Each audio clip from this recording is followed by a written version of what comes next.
Damos início ao nosso painel Petrobras, compromissos e iniciativas ASG da Petrobras, sinergias entre natureza e clima. Neste painel, iremos apresentar os compromissos ASG da Petrobras em meio ambiente, relativo à redução do uso de água, geração de resíduos e promoção da biodiversidade, junto com os compromissos de redução de emissões e sociais. Os compromissos ambientais evidenciam como a Petrobras busca implementar sua estratégia de transição energética justa. Estão conosco aqui no palco o gerente de meio ambiente da Petrobras, Rafael Costa Guerreiro, o coordenador do FUMBIO, Fábio Leite, e o gerente de projetos ambientais da Petrobras e moderador deste painel, Gregório Maciel. Gregório, a palavra é sua. Muito obrigado. É uma satisfação estar aqui apresentando os compromissos ASG da companhia e mostrando como eles se conectam com a nossa agenda mais ampla de descarbonização e transição energética justa.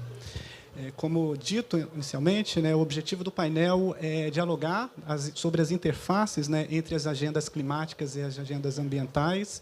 De fato, os desafios de conter as emissões causadores do efeito estufa e conter o aumento da temperatura, assim como reverter a perda de biodiversidade, são agendas intrinsecamente conectadas, são agendas que se alimentam, retroalimentam, são agendas que comungam desafios comuns e, por consequente, comungam também de soluções comuns, como as chamadas soluções baseadas na natureza. E, crescentemente, as empresas são chamadas a trabalhar essa agenda de uma forma conectada e integrada, como é o caso da companhia dentro do seu portfólio de compromissos ASG. Neste painel, então, iremos mostrar como a companhia integra essas duas agendas, esses dois compromissos, num primeiro momento apresentando essa agenda, depois apresentando um dos instrumentos que a gente utiliza para a implementação da agenda ESG e, na sequência, apresentando um projeto, uma iniciativa em que a gente mostra como uma solução baseada na natureza, que é o restauro ecológico, comunga desse desafio de conter emissões e promover a biodiversidade.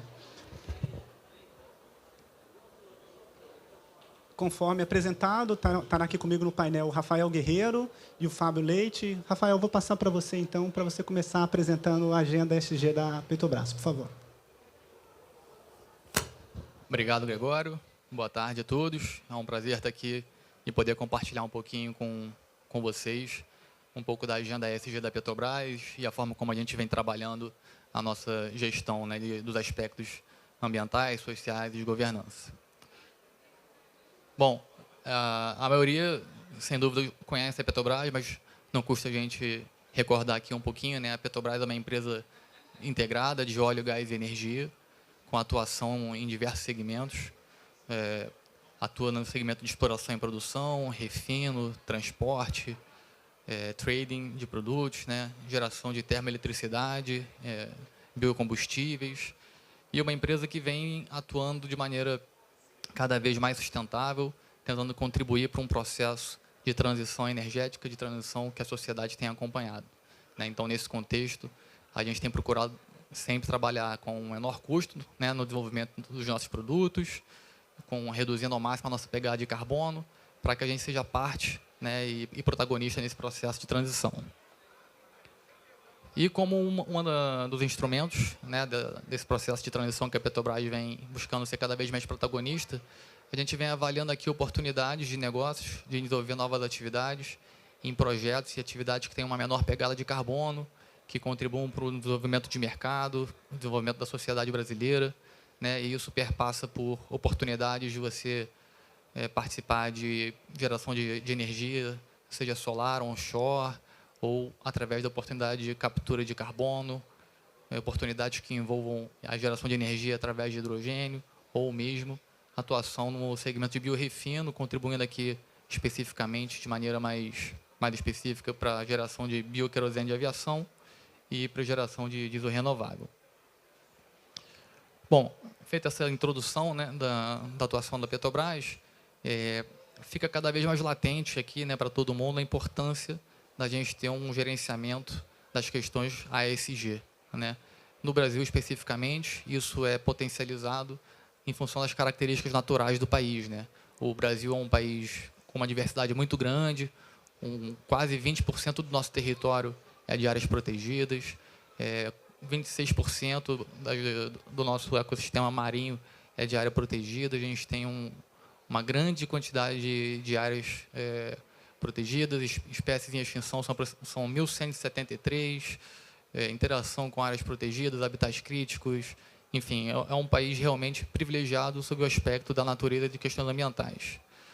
Só isso já seria suficiente para que a gente fosse uma empresa, né, muito engajada e responsável com a perspectiva ambiental. Mas, além de tudo que eu comentei, existem também questões negociais que reforçam a importância dessa gestão ESG, né? Então, a gente tem alguns riscos e algumas oportunidades que a gente avalia e que são importantes para a nossa avaliação, para a nossa gestão. Então, quando a gente pensa em riscos que são oriundos da agenda ESG, a gente pode mencionar aqui a questão de dificuldade de acesso a capital, se a gente fizer uma gestão mal feita, órgãos reguladores cada vez mais exigentes, impondo cada vez mais condições para o desenvolvimento das nossas atividades, como parte natural do desenvolvimento dessa agenda, né? E a gente entende e apoia essa preocupação, esses cuidados que os órgãos fiscalizadores cada vez mais têm exigido da Petrobras. Eventualmente, a gente pode incorrer aqui em atrasos dos nossos projetos.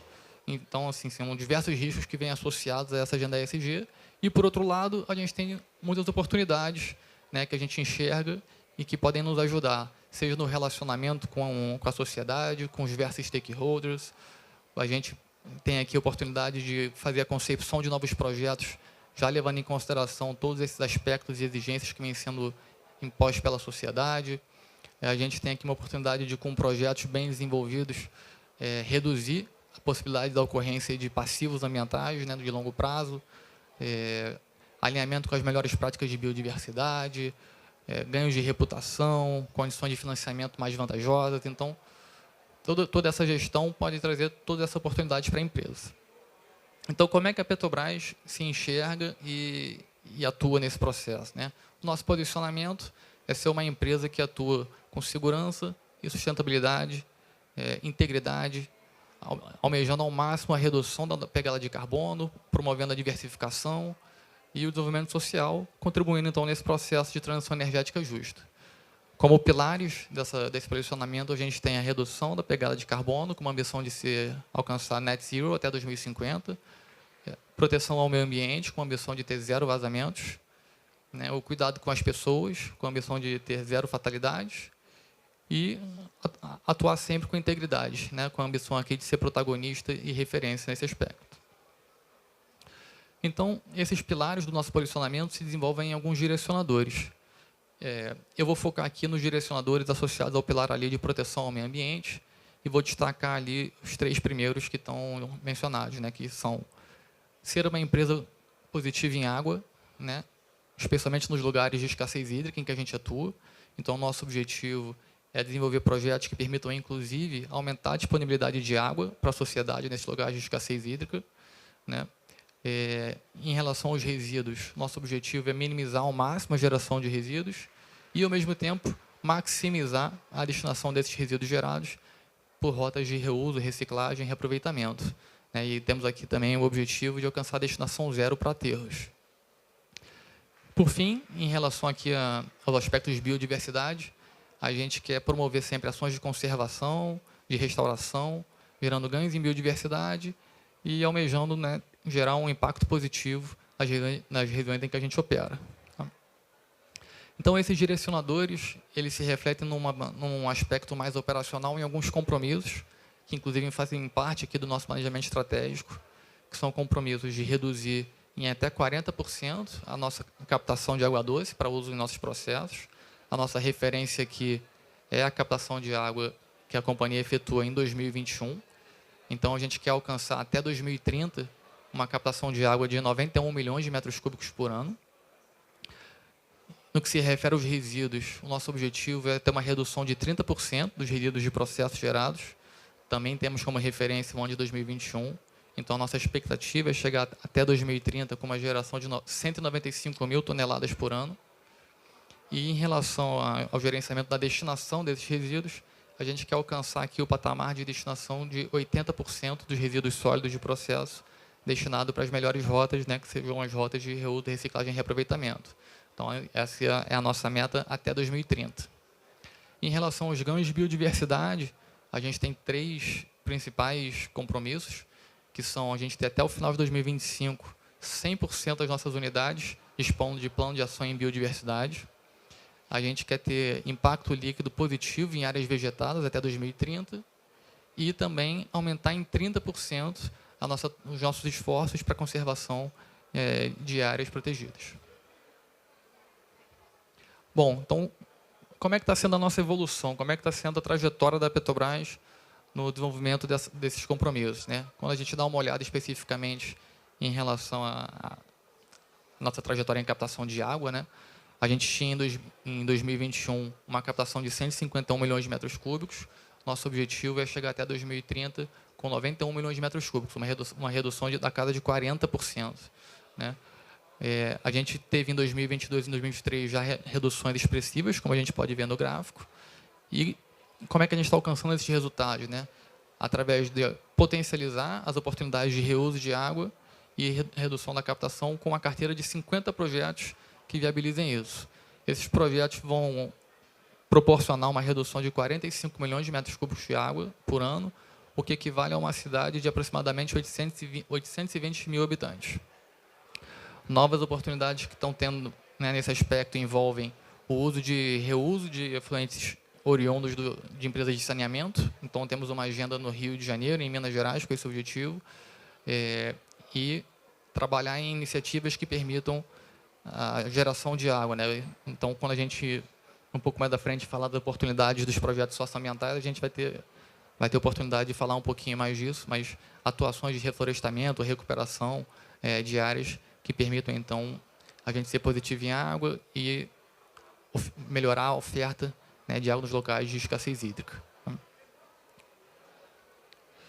Bom, em relação aos resíduos, né, a gente tem aqui iniciativas de economia circular, né, para que a gente tenha uma redução da nossa geração de resíduos.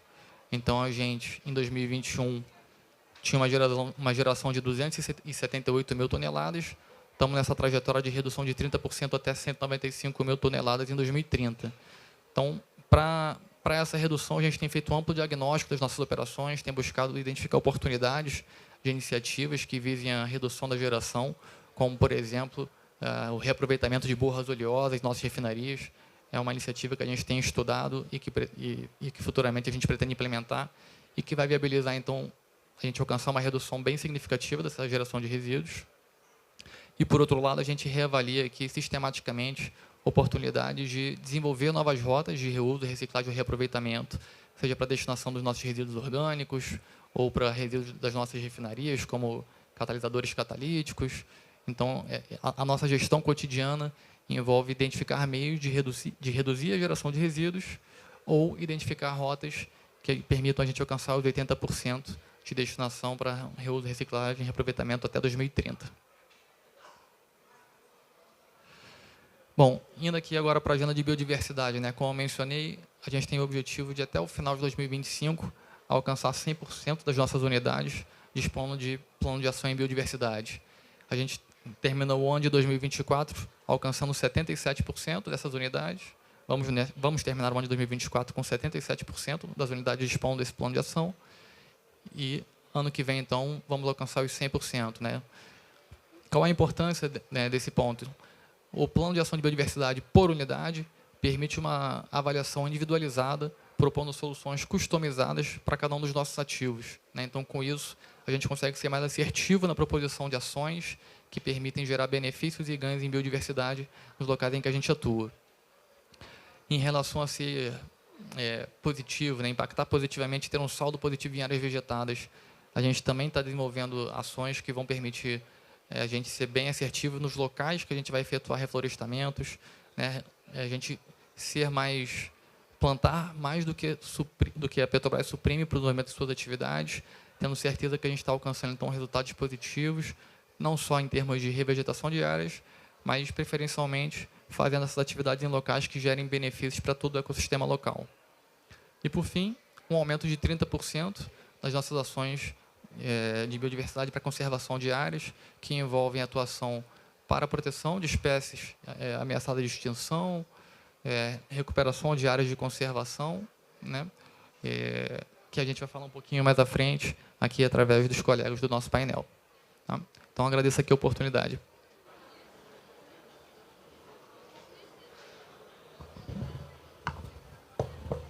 Obrigado, Rafael. Como vocês puderam ver, a agenda da Petrobras é uma agenda muito abrangente, né, considerando os vários aspectos que são requeridos de uma companhia moderna sobre a gestão ambiental. E, especialmente no compromisso de biodiversidade, é possível fazer um link direto com ações integradas que, ao mesmo tempo, permitem promover a biodiversidade, como o restauro e a conservação florestal, com o objetivo de apresentar soluções também que gerenciem a questão climática através da captura de gases de efeito estufa por meio de projetos de conservação e restauração ambiental, especialmente de florestas nativas. Um dos principais instrumentos para a gente endereçar todos aqueles compromissos, né, especialmente os da promoção da biodiversidade, é um investimento socioambiental voluntário da companhia.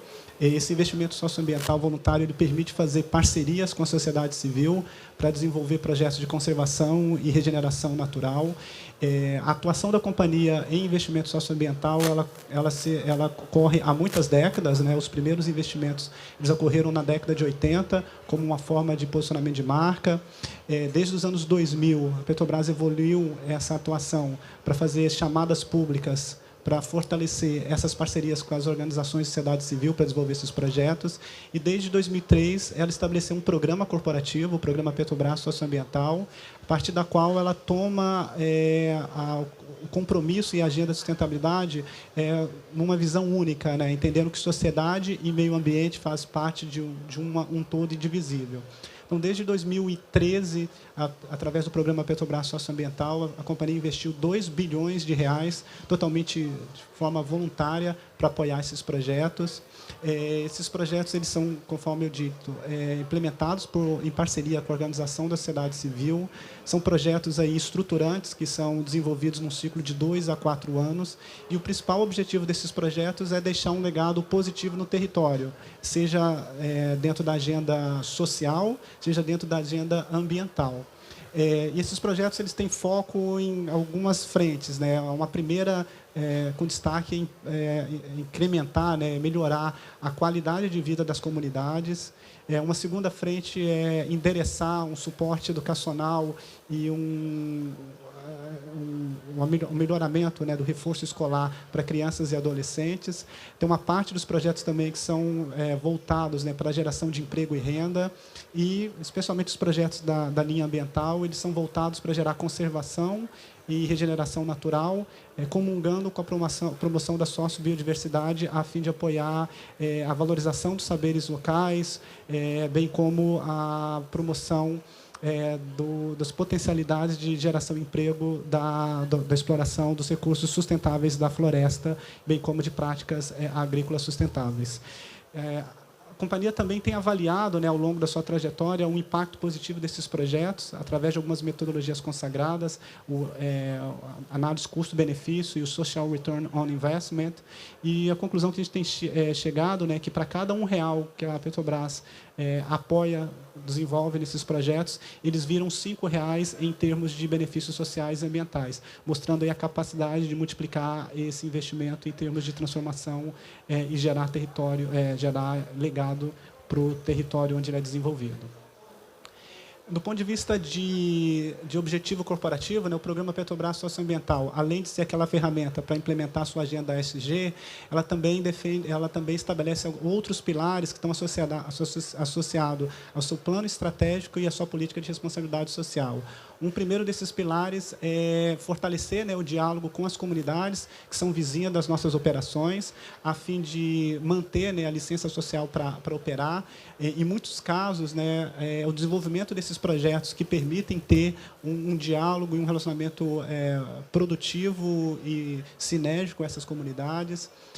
Além disso, também, os projetos eles buscam fortalecer a reputação e a confiança da Petrobras com múltiplos stakeholders, além das comunidades vizinhas.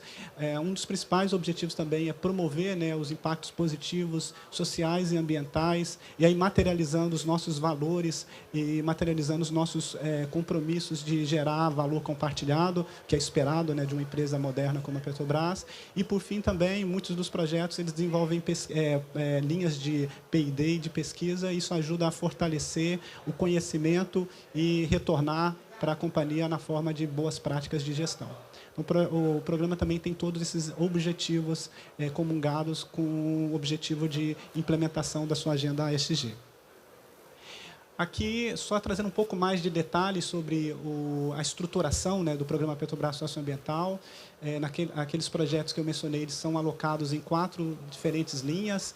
A primeira linha é desenvolvimento econômico sustentável, voltado para os projetos que buscam estruturar a oportunidade de geração de emprego e renda sustentáveis. A linha de educação associado a projetos para reforço no contraturno escolar ou a implementação de práticas esportivas e culturais como forma de fortalecimento da educação. A linha de oceano, ela busca promover projetos de conservação de ambientes costeiros, marinhos e da fauna marinha, bem como promover economia azul e a sensibilização e a educação ambiental relacionados aos temas de oceano. E, por fim, a 4ª linha diz respeito a projetos de floresta, que mais à frente eu vou detalhar os objetivos. Além das 4 linhas principais, todos os projetos eles têm temas transversais que eles têm que endereçar. Então, primeiro, são projetos que devem atuar com a primeira infância. Então, todos os nossos projetos da linha de oceano têm um trabalho de educação e sensibilização ambiental para esse público. Uma outra linha também é promover a agenda de direitos humanos, que a companhia também tem compromissos e que ela comunga desses valores. E também são projetos que buscam desenvolver inovação, especialmente tecnologias sociais. E o público beneficiário foco de todos esses projetos são populações em vulnerabilidade social, como populações indígenas, pessoas com alguma deficiência, o público LGBTIQIA+, comunidades tradicionais, mulheres, pessoas negras e crianças e adolescentes. Então, essa é a estrutura do programa. Olhando aqui com um pouco mais de detalhes, a linha de floresta, né, que é uma daquelas 4 linhas, hoje a Petrobras tem 20 projetos em desenvolvimento, mais 14 em contratação, somando aí quase 40, mais de 30 projetos. Nós estamos em todos os 6 biomas brasileiros. Esses projetos eles atuam com o objetivo de conservar florestas nativas, restaurar áreas degradadas, e aí trazendo benefícios tanto do ponto de vista de captura de carbono, como objetivo de resiliência hídrica. Também na parte de restauro, além de áreas degradadas rurais, tem o objetivo de fazer restauro em áreas urbanas. Outro objetivo também que a linha de florestas tem é promover a sociobiodiversidade, comungando aqui os valores, os saberes locais, os valores culturais locais, com a possibilidade de geração de emprego e renda através do extrativismo sustentável, da prática agrícola sustentável, bem como também a promoção de um mercado ético para os produtos da sociobioeconomia. E também são projetos que atuam com educação ambiental, focado na primeira infância dos adolescentes, com capacitação, especialmente para pequenos produtores, assentados de reforma agrária e comunidades indígenas e tradicionais, e também desenvolver pesquisas P&D para determinadas temas importantes da conservação ambiental. Quando a gente olha os resultados da carteira desses 20 projetos que estão em desenvolvimento, a gente tem alcançado 358 mil hectares de áreas ou conservadas diretamente pelo manejo sustentável dessas áreas ou recuperadas. Dentro das áreas recuperadas, se soma-se quase 3 milhões de mudas plantadas. Quando a gente olha em termos de gestão territorial, 28 milhões de hectares, responde aí um pouco mais de 3% do território brasileiro, de áreas de unidade de conservação, são fortalecidas a sua gestão por meio desses projetos. Em termos de público beneficiado, mais de 34 mil pessoas envolvidas em treinamento, em capacitação, em sensibilização ambiental. Em termos de comunidades que são envolvidas por esses projetos, beneficiadas por esses projetos, são mais de 100 comunidades. E quando a gente calcula o impacto em termos de redução de emissões ou emissões evitadas, o conjunto desses projetos, na média dos últimos 5 anos, permitiu um benefício de carbono algo em torno de 2 milhões de toneladas de CO2 equivalente. Aqui eu trago só para vocês conhecerem um pouco mais. Um dos públicos foco e principais dos projetos de florestas são os povos indígenas. Quando a gente olha a carteira como um todo, não apenas linha de floresta, o programa Petrobras Socioambiental atua com 34 povos indígenas, promovendo aqueles objetivos que eu mencionei anteriormente, né? Gestão territorial, valorização dos saberes desses povos, promoção de oportunidades de geração de emprego e renda por meio do extrativismo sustentável, bem como também a promoção de planos de gestão territorial. Aqui eu destaco 3 projetos, né? O Raízes do Purus, ele é desenvolvido lá no Amazonas, no município de Lábrea, ele trabalha com diferentes povos indígenas, destaco aqui um deles, que é o povo Palmari. Eles trabalham com o manejo sustentável do pirarucu, que é um peixe amazônico. Destaco também o Tradição e Futura da Amazônia, que é feito em parceria aqui com o Fumbio, né, do Fábio. É um projeto que ocorre ali numa área territorial de mais de 10 milhões de hectares no estado do Mato Grosso e do Pará. Ele atua fundamentalmente com o desenvolvimento de planos de gestão territorial e a implementação desses planos. E o último projeto que eu destaco aqui é o projeto Ar, Água e Terra, que é desenvolvido lá no Rio Grande do Sul, com os povos guaranis. Ele busca trabalhar com restauro de áreas degradadas e também implementação de sistemas agroflorestais, fortalecendo aí a segurança alimentar desses povos. E também, desde 2022, a Petrobras tem complementado o seu investimento socioambiental do programa Petrobras Socioambiental com outras iniciativas. Em 2022, a gente fez uma parceria com o BNDES no Match Funding, buscando promover projetos estruturantes de restauro ecológico, não apenas promover o restauro em si, mas fortalecer a cadeia de restauro. Então, a gente lançou o Floresta Viva, que tem nos últimos 3 cópias apresentando editais e resultados de editais. Então, esse é um projeto começou com 100 milhões, hoje a gente já aumentou o fundo para 120 milhões. Ele já selecionou 20 projetos que totalizam 4.700 hectares de áreas a serem restauradas. E aí eu vou convidar o Fábio, que junto com o Fumbio está aí na gestão direta do Floresta Viva, para dar mais detalhes sobre essa iniciativa. Então, Fábio, por favor. Obrigado, Gregório. Obrigado pelo convite. É sempre bom... Vai, sumiu aqui. Tá.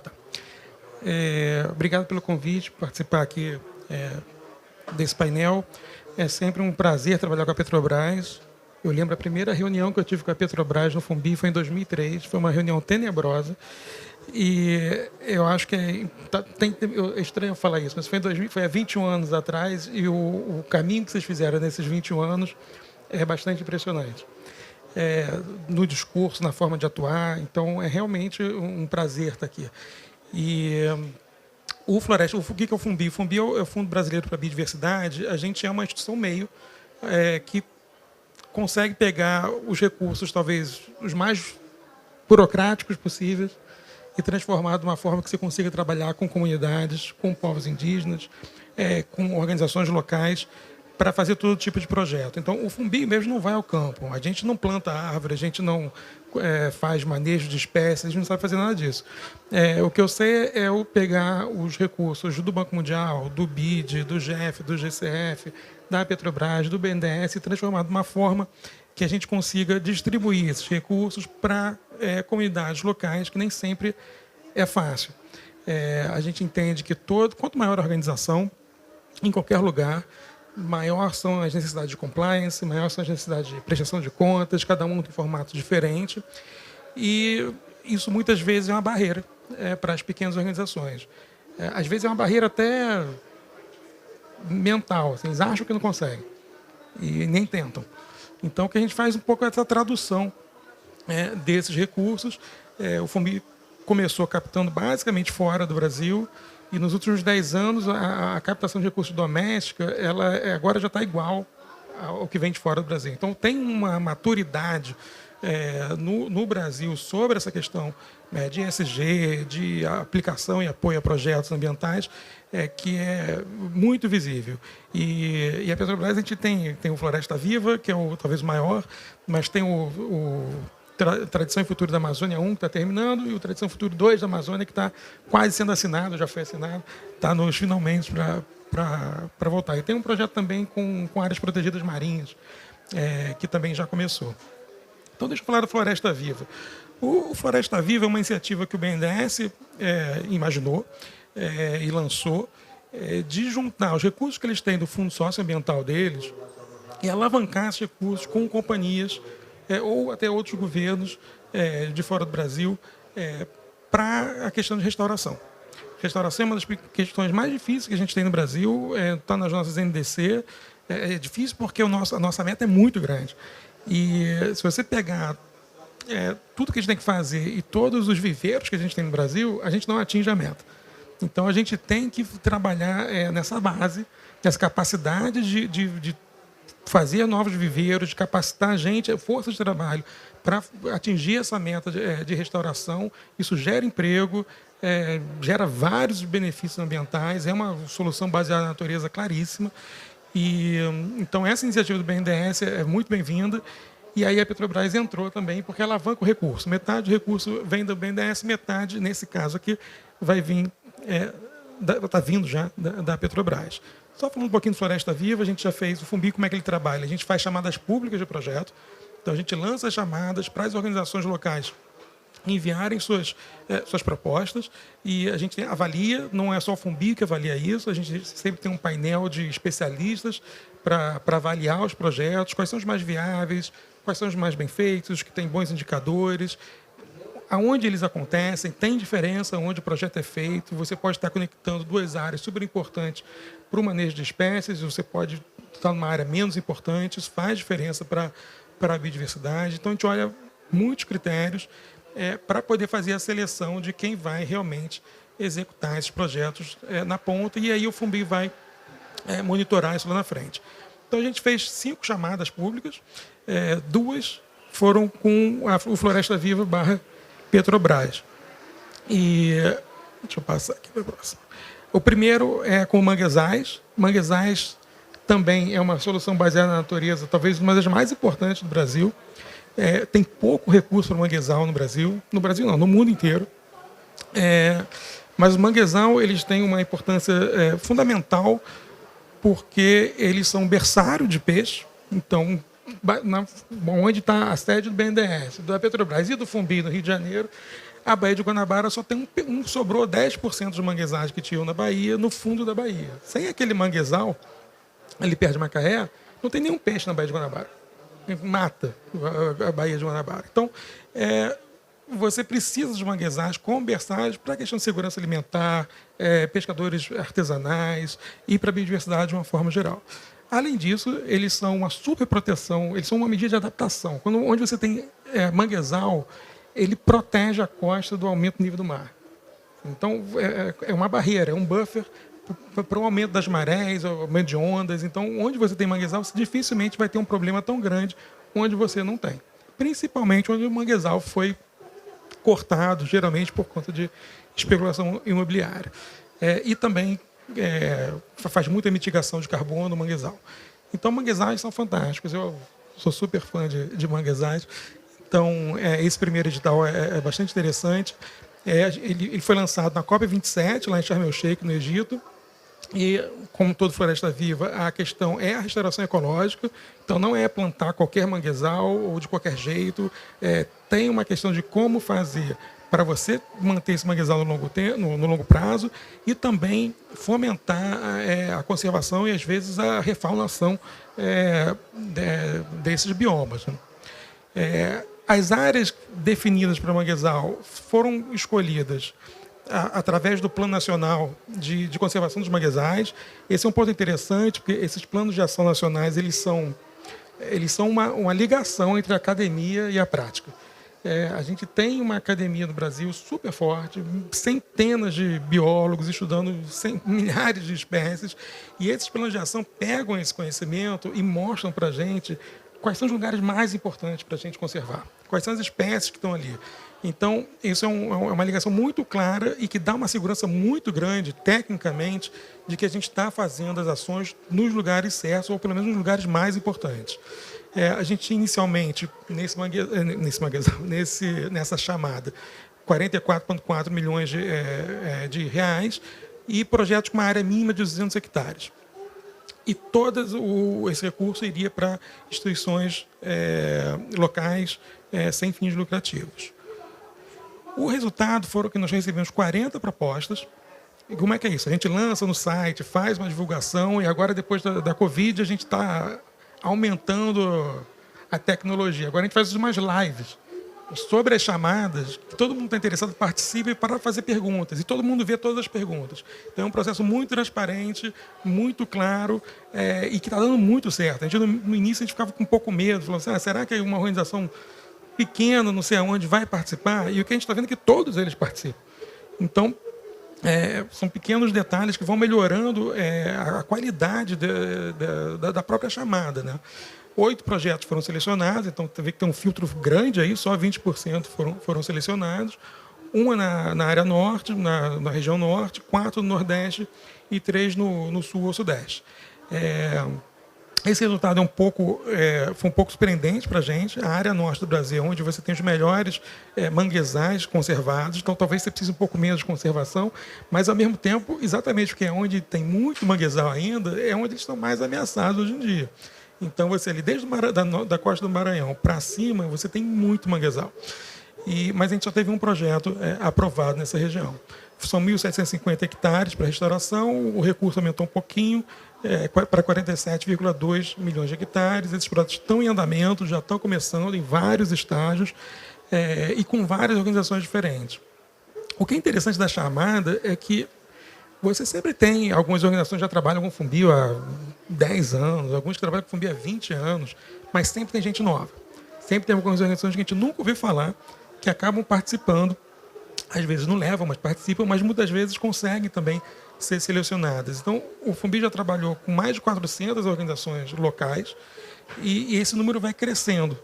E quando ele cresce também a interação entre essas organizações. Então, tem algumas organizações que começaram a trabalhar sozinhas e hoje em dia elas fazem consórcios para trabalhar em conjunto. Então, tem um fortalecimento institucional que acontece com esses projetos, porque a gente traduz essa burocracia que vem de cima dos nossos contratos, que é normal, uma parte dela vai para baixo. Então, você tem o fortalecimento institucional dessas organizações. Eu estava falando com o Gregório aqui antes. No Tradição e Futuro da Amazônia, que é nas terras indígenas de Caiapó, no Pará e no Mato Grosso, a gente trabalha lá desde 2011. E é impressionante a diferença da capacidade que eles têm hoje da capacidade que eles tinham há 12 anos atrás. Então, a gente, acho que em 2011, nós talvez fôssemos os maiores financiadores deles. Hoje, nós não somos nem o quarto, eu acho, porque eles conseguiram pegar recursos em outros lugares. Isso é muito bom. Isso é um resultado que a gente não mede, mas a gente percebe nas organizações. Então, esse trabalho, além de restaurar, além de trabalhar com comunidades locais, ele vai fortalecer essas instituições também e elas vão conseguir fazer outros projetos no futuro com a gente ou com outros. O medo da burocracia, ele é perdido depois de um tempo. E o outro edital que a gente fez com a Petrobras foi dos corredores de biodiversidade no Cerrado e no Pantanal, também uma região super importante para a gente fazer restauração. A gente, às vezes, foca muito na Amazônia. A gente tem os nossos doadores internacionais, principalmente. Eles têm um foco na Amazônia, porque todo mundo conhece a Amazônia. Isso é ótimo para a Amazônia, mas não é tão bom para os outros biomas. Se a gente pegar os recursos que a gente consegue para a Amazônia, que vão para a Caatinga, por exemplo, a diferença é brutal. Então, é muito bom trabalhar no Cerrado do Pantanal, porque o Cerrado tem muito desmatamento. Então, a gente vai precisar restaurar o Cerrado. O Cerrado é a caixa d'água do Brasil. E ele é importante para todas as regiões. E, então, começar a fazer o trabalho de restauração no Cerrado do Pantanal é importante também para criar essa capacidade, esses viveiros com espécies locais, para no futuro a gente conseguir chegar nas nossas NDCs. Então, esse trabalho que a gente está fazendo pelo Floresta Viva, com o BNDES, junto com a Petrobras, ele é estruturante para o que vai acontecer no futuro. E como é que foi essa chamada? Mesma coisa, restauração ecológica nos corredores de biodiversidade de Pantanal e de Cerrado, 42 milhões também de reais, 200 hectares no mínimo para restauração, então números até parecidos, e a mesma coisa também trabalhar com organizações da sociedade civil. A gente recebeu 24 propostas, normal também esse número, tem bem menos organizações trabalhando no Cerrado do que você tem na costa brasileira. 12 foram selecionados, então aí você vê que o filtro foi mais fácil aí, porque tem menos organizações trabalhando, mas os resultados são parecidos também, 2.700 hectares sendo restaurados para 58,7 milhões de reais, que dá 10,2 milhões de dólares. Esse mapa não dá para ver direito, mas tem projetos na Bahia, em Goiás, Mato Grosso do Sul, Tocantins também, então tem vários corredores importantes aí que são fundamentais para a gente manter a biodiversidade do Cerrado. O Cerrado tem uma característica natural que o Cerrado pega fogo naturalmente. Ele precisa pegar fogo para as sementes do Cerrado germinarem. Se não pegar fogo, ela não germina. Quando você tem o Cerrado todo conservado, isso não é problema, porque você pega fogo aqui e as espécies todas fogem para o lado, para onde elas quiserem. Quando você começa a recortar o bioma por conta da produção agrícola, por estradas, áreas urbanas, as espécies não conseguem mais migrar quando pega fogo. Então, você construir esses corredores é fundamental para a gente manter essas espécies de longo prazo. Sem esses corredores não sobra nenhuma, porque em algum momento todas as áreas cerradas vão pegar fogo e precisa pegar fogo. Então, naturalmente. Então, a gente precisa criar esses corredores para as metas que vocês têm de biodiversidade. Isso é talvez a principal ferramenta que a gente tem para manter espécies nessa região. E é isso. Então, o FUNBI trabalha muito com essas organizações locais. A gente mede a capacidade delas quando a gente faz o contrato. A gente tem uma ferramenta de avaliação institucional bastante complexa e a gente mede a capacidade deles no início e mede no final. Invariavelmente, elas crescem a capacidade e isso acaba gerando novos recursos. Então, agradecer novamente a Petrobras, a gente tem uma parceria aí já de bastante tempo, bastante orgulho para a gente também. Eu acho que muitas vezes no Brasil a gente é meio que puxado por fora. O ESG, que vem de uma empresa multinacional, que a sede tem exigências que no Brasil não tem ainda, acabam fazendo, mas eu acho que a Petrobras tem uma pegada diferente. Então, isso é bastante interessante. Eu acho que o Brasil, sinceramente, não é ufanismo.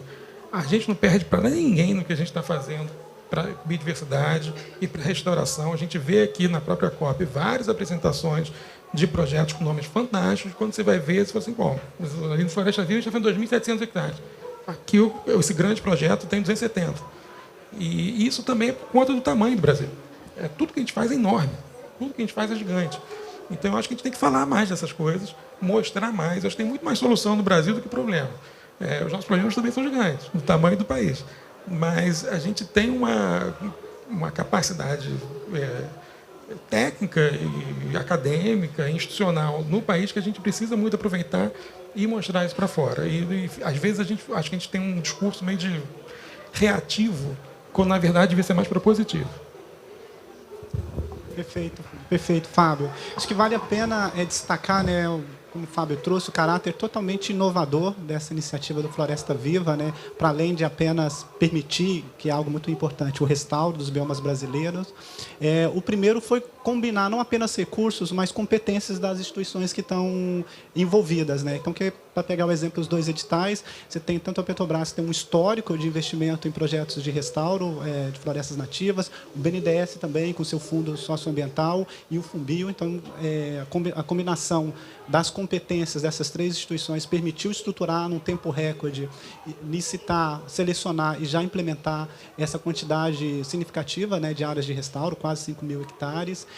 Outra linha de atuação também, que é bastante inovadora, como o Fábio disse, o restauro tem diversos gargalos, né, seja técnicos, seja na sua cadeia de valor. Então, parte desses projetos vão permitir também estruturar viveiros, coletores de sementes, especialmente na parte do edital dos corredores de biodiversidade. São projetos que vão quantificar a contribuição em carbono, então isso é fundamental, especialmente para manguezais, que tem um gap de conhecimento ali e até mesmo estruturação dos mecanismos de mercado, né, crédito de carbono. Então, a gente busca também, com o edital dos manguezais, dar uma contribuição para preencher esse gap de conhecimento e ajudar projetos futuros que busquem certificar esse restauro. Além disso, como todo projeto que a Petrobras apoia, ele tem um impacto muito importante do ponto de vista das comunidades. Todos os projetos foram muito incentivados a utilizar as comunidades, os trabalhadores locais dentro das suas estratégias de restauro. E também tem diversos projetos que vão buscar testar técnicas diferentes de restauro, né? Isso é fundamental. No caso dos manguezais, a gente já tem os planos de restauro aprovados, então a gente vê uma diversidade de técnicas e alguns desses projetos também buscam fazer pesquisa de ponta para ajudar a escalar e avançar as soluções para restauro no Brasil. Aí, Fábio, diante desse caráter inovador do Floresta Viva, eu queria te perguntar, para você, o que significa empresas como a Petrobras apoiar projetos de restauro de escala no Brasil como Floresta Viva? Qual que é o seu entendimento dessa participação dessas empresas? Eu acho fundamental.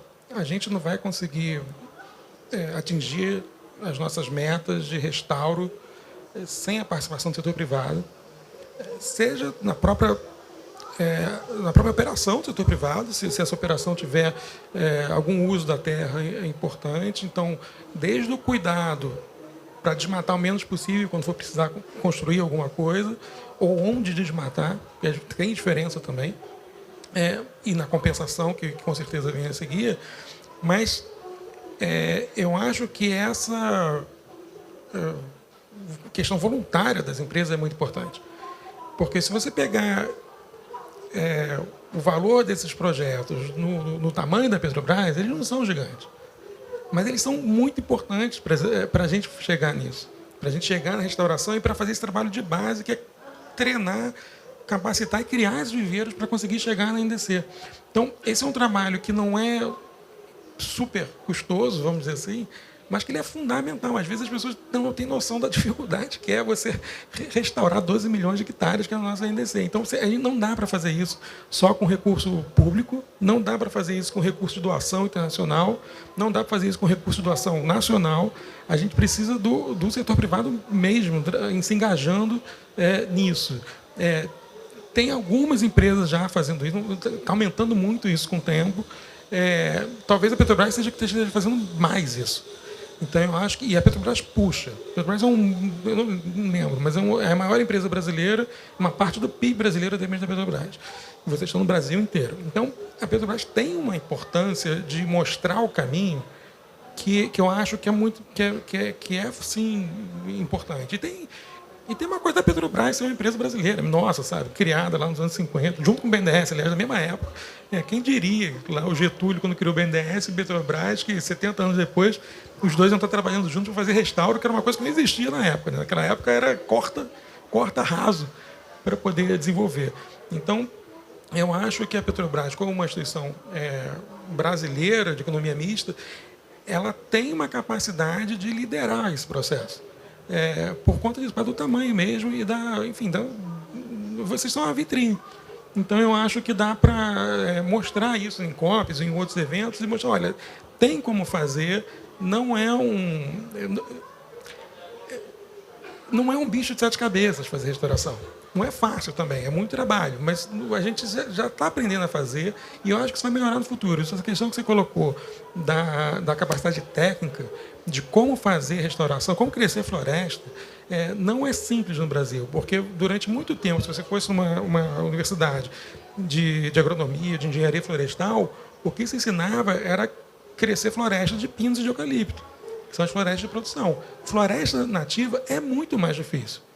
Mas um dos motivos de ser mais difícil é porque a gente tem pouca experiência. Então, a gente tem que testar mesmo. Eu não sei qual é a melhor maneira de crescer manguezal e talvez seja diferente no sul do Brasil e no norte. Aliás, provavelmente vai ser diferente. Então, a gente precisa testar isso para ver qual é o melhor modelo, o modelo mais barato, mais eficiente de fazer isso. Então, eu acho que empresas como a Petrobras têm um papel de mostrar o caminho mesmo para outras empresas. Assim, eu acho que na parte de energia limpa, por exemplo, vocês já fizeram isso. Tudo bem que tem muito caminho para andar para frente, mas vocês já fizeram isso. Então, agora, eu acho que tem essas outras, puxando a sardinha para o meu lado, esses outros tipos de tecnologia social, de tecnologia de conservação, elas precisam ser puxadas também, e aí eu acho que o setor privado tem uma função muito importante. Sim. Fábio, de fato, na Petrobras, a agenda da conservação do restauro ambiental, em particular restauro de floresta nativa, é um compromisso da companhia. E interessante que é um compromisso que não é paralelo à atividade da companhia. Muito pelo contrário, ele está no plano estratégico da companhia. Nossa presidente tem falado muito isso, né? Que conservação ambiental, proteção ambiental não é uma atividade adicional, é uma atividade central no nosso planejamento estratégico. E quando a gente fala que está no nosso planejamento estratégico, significa que está nos compromissos, como o Rafael mostrou, está também no nosso orçamento, através de um recurso representativo e continuado, e também com equipes dedicadas a desenvolver iniciativas e gerenciar esses projetos. Então, para a Petrobras, de fato, é um compromisso levado muito a sério, fixado no nosso planejamento estratégico.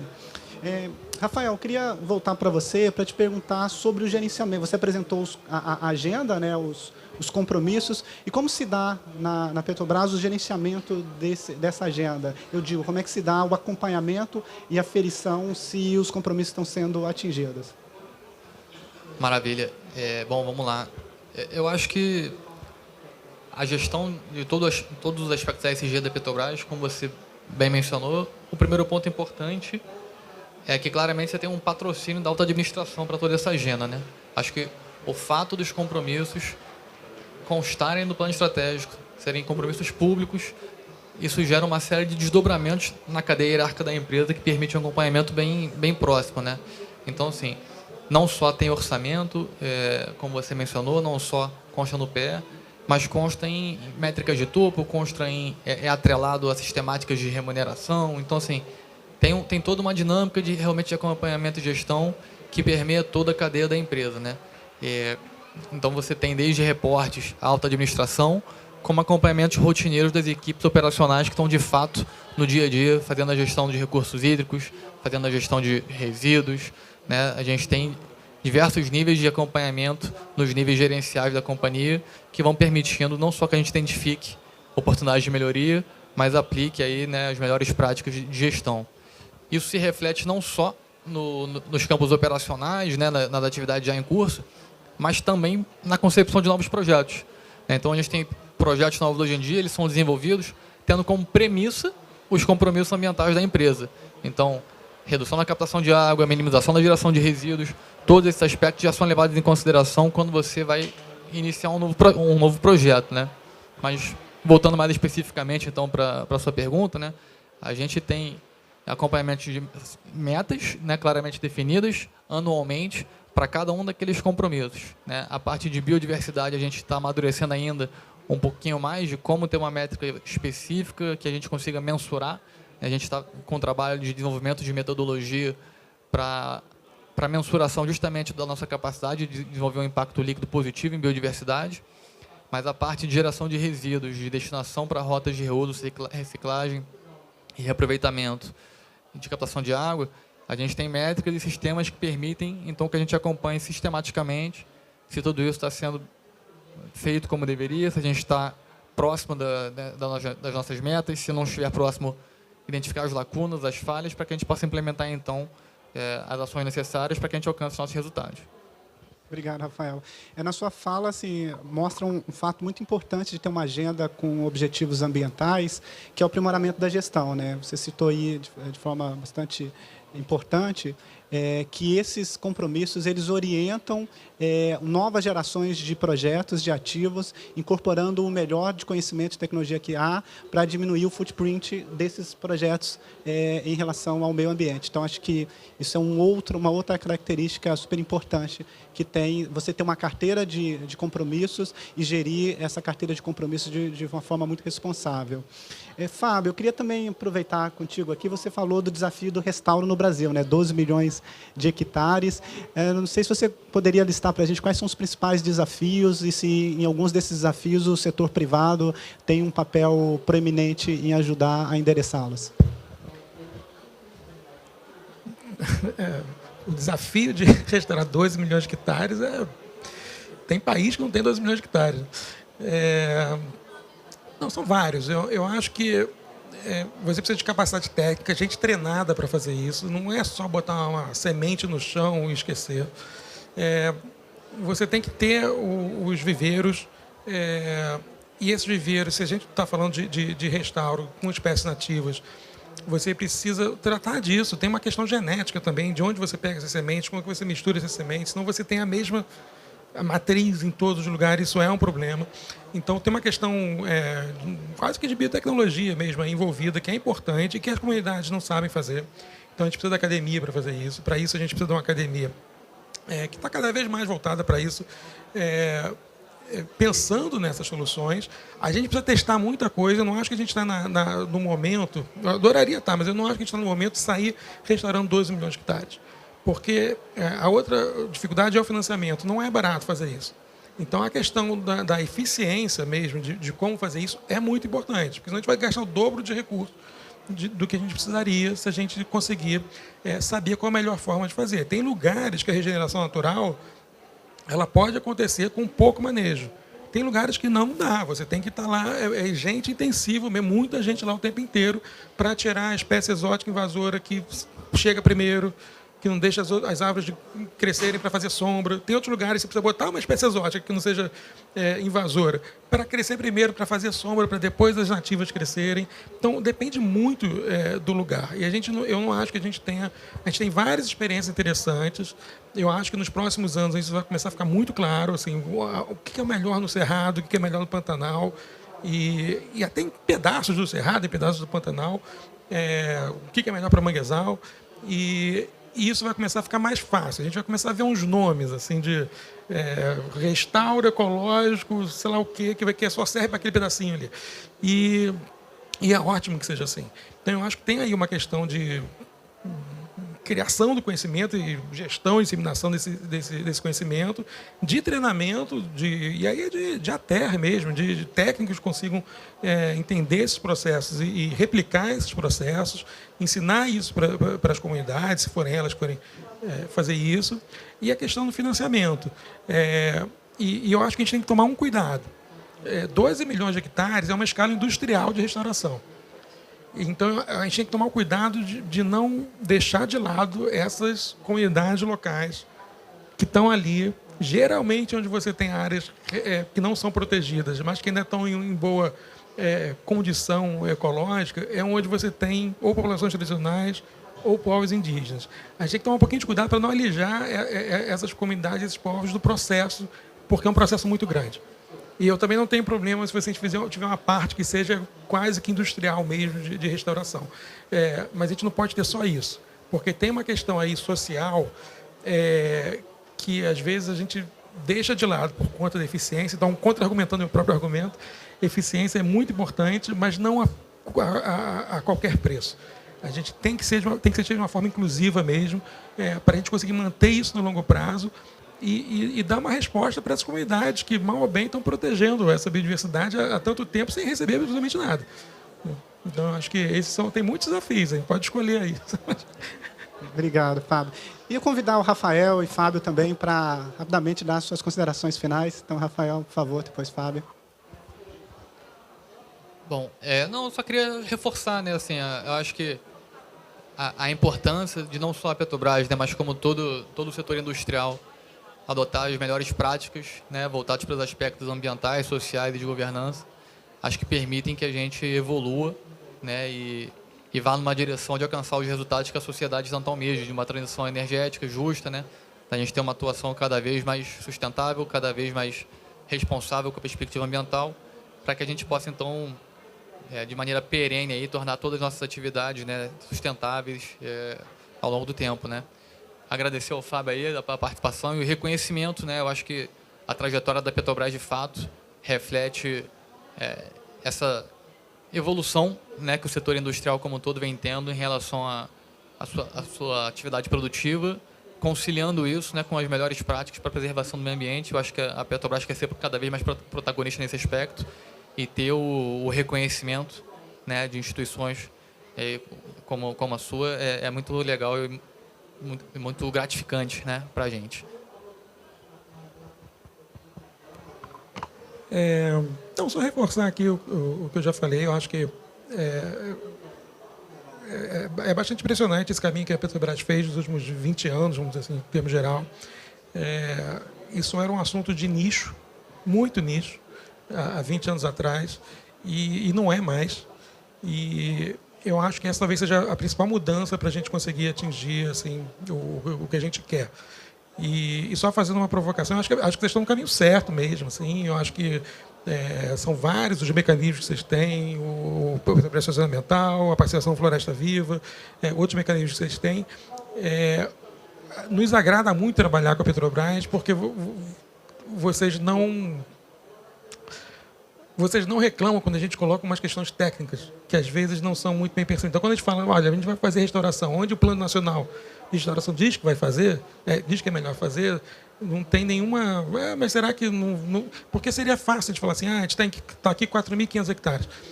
Talvez a gente pudesse chegar a 6.000 se a gente não tivesse isso é uma restrição de onde fazer. E isso nunca foi colocado na mesa, isso é muito bom, porque a gente sabe que a gente está trabalhando nos melhores lugares possíveis. E não é sempre assim. Então, eu acho que é muito bom que a Petrobras faça isso. Porque para mudanças climáticas, crescer árvore em qualquer lugar, no meu quintal, tira carbono do mesmo jeito que no lugar importante da biodiversidade. Então, ter essa preocupação, eu acho que é importante.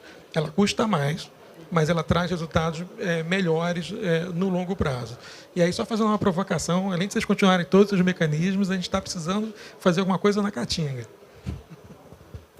Não, provocação aceita. A gente tem projeto lá, Fábio, mas podemos ampliar.